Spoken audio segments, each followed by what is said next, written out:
நெல்லை மாவட்டத்தில் மாநகர மாவட்ட பகுதிகளுக்கு செல்லும் அனைத்து அரசு மற்றும் தனியார் பேருந்துகள் வழக்கம் போல் இயக்கப்படுகிறது. அனைத்து பள்ளிகளும் திறக்கப்பட்டுள்ளன. அசம்பாவிதங்களை தடுப்பதற்காக முக்கிய இடங்களில் காவல்துறையினர் கண்காணிப்பு அதிகரிக்கப்பட்டுள்ளது. இதுகுறித்து செய்தியாளர் சுடலைக்குமார் தரும் கூடுதல் தகவல்களை தற்போது பார்க்கலாம்.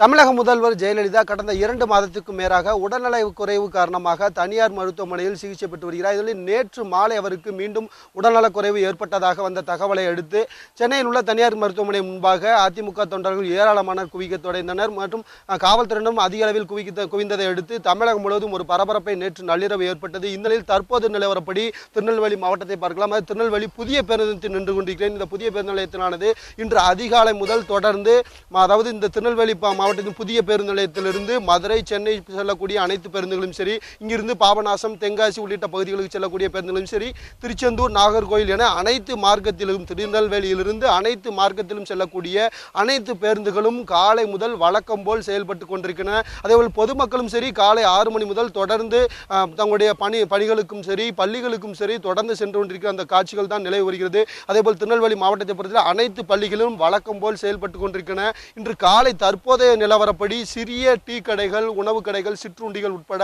அனைத்து கடைகளும் மெடிக்கல் ஷாப்புகளும் வழக்கம் போல் செயல்பட்டு கொண்டிருக்கின்றன. இந்த சூழல் தான் திருநெல்வேலி மாநகரத்தை பொறுத்தவரையில் நடைபெற்றுக் கொண்டிருக்கிறது. இதேபோல் மாவட்டத்தின் புறநகர் பகுதியிலும் அதேபோல் கிராமங்களுக்கு செல்லக்கூடிய அனைத்து அரசு மற்றும் தனியார் பேருந்துகளும் வழக்கம் போல் காலை முதல் செயல்பட்டு வருகின்றன. அதாவது சமூக வலைதளங்களில் தேவையற்ற வதந்திகள் பரவி கொண்டிருக்கிறது. குறிப்பாக பேருந்துகள் கண்ணாடியை அடித்து நொறுக்கப்பட்டுவதாகவும் இதுபோன்ற பல்வேறு தேவையற்ற வதந்திகள் ஏற்படுவதன் காரணமாக அசம்பாவிதங்களை தடுப்பதற்காக திருநெல்வேலி மாநகர காவல்துறை ஆணையர் உத்தரவின் பேரில் அதாவது மாநகர ஆயுதப்படை மற்றும் மாநகர காவல்துறையினர் அனைவரும் ஒவ்வொரு குழுக்களாக தனித்தனியாக பிரிக்கப்பட்டு மக்கள் அதிகமாக கூடும் இடங்களில் பாதுகாப்பு அதிகரிக்கப்பட்டுள்ளது. இது மட்டுமின்றி மாவட்டத்தின் புறநகர் பகுதிகளிலும் மாவட்ட காவல்துறை கண்காணிப்பாளருடைய உத்தரவின் பேரில் மாவட்டத்தில் உள்ள காவல்துறையினரும் ஆயுதப்படை காவல்துறையினரும் மக்கள் அதிகமான கூடும் இடங்களில் அவருடைய கண்காணிப்பானது அதிகரிக்கப்பட்டுள்ளது. இதுபோன்று தேவையற்ற வதந்திகளை சமூக வலைதளங்கள் மற்றும் வாட்ஸ்அப் மூலியமாக பரப்புவர்கள் மீது நடவடிக்கை எடுக்கப்படும் என்றும் காவல்துறை தரப்பில் எச்சரிக்கை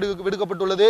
தற்போதைய நிலவரப்படி திருநெல்வேலி மாவட்டத்தில் அனைத்து அரசு மற்றும் தனியார் பேருந்துகள், பள்ளிகள் மற்றும் வணிக நிறுவனங்கள், சிற்றுண்டிகள் என அனைத்துமே வழக்கம் போல் செயல்படுகின்றது. இயல்பு வாழ்க்கையில் எந்தவித பாதிப்பும் ஏற்படவில்லை என்பது தற்போதைய சூழ்நிலை. ஒளிப்பதிவாளர் வள்ளிநாயகத்துடன் எம் சுடலைக்குமார், நியூஸ் 7 தமிழ், திருநெல்வேலி.